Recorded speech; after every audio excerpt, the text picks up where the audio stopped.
उच्च न्यायालय Kolhapur circuit bench यांनी दिनांक 22 जानेवारी 2026 रोजी दिलेल्या आदेशानुसार शहरातील सामाजिक अंतरातील तसंच फुटपाथवरील अतिक्रमण तत्काळ हटवण्याचे निर्देश प्रशासक के मंजुलक्ष्मी यांनी दिले आहेत। यानुसार कोल्हापूर महानगरपालिकेच्या 4ही विभागीय कार्यालयांच्या कार्यक्षेत्रात अतिक्रमण हटाव मोहीम तत्काळ सुरू करण्याच्या सूचना देण्यात आल्या आहेत।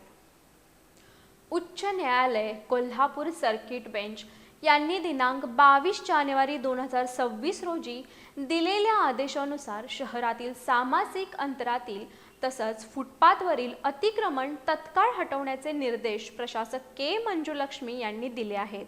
याबाबत आयुक्त कार्यालयात शहर अभियंता, सर्व उपशहर अभियंते तसंच अतिक्रमण विभागाची संयुक्त बैठक घेण्यात आली।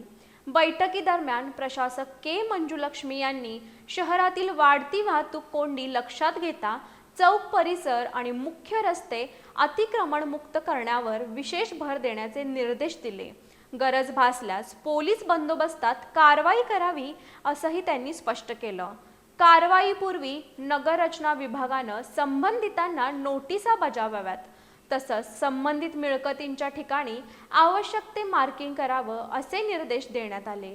शिवाजी विद्यापीठ परिसर, KSBP चौक तसंच RTO कार्यालय परिसरातील अनधिकृत वाहनं तत्काळ हटवण्याच्या सूचनाही यावेळी देण्यात आल्या।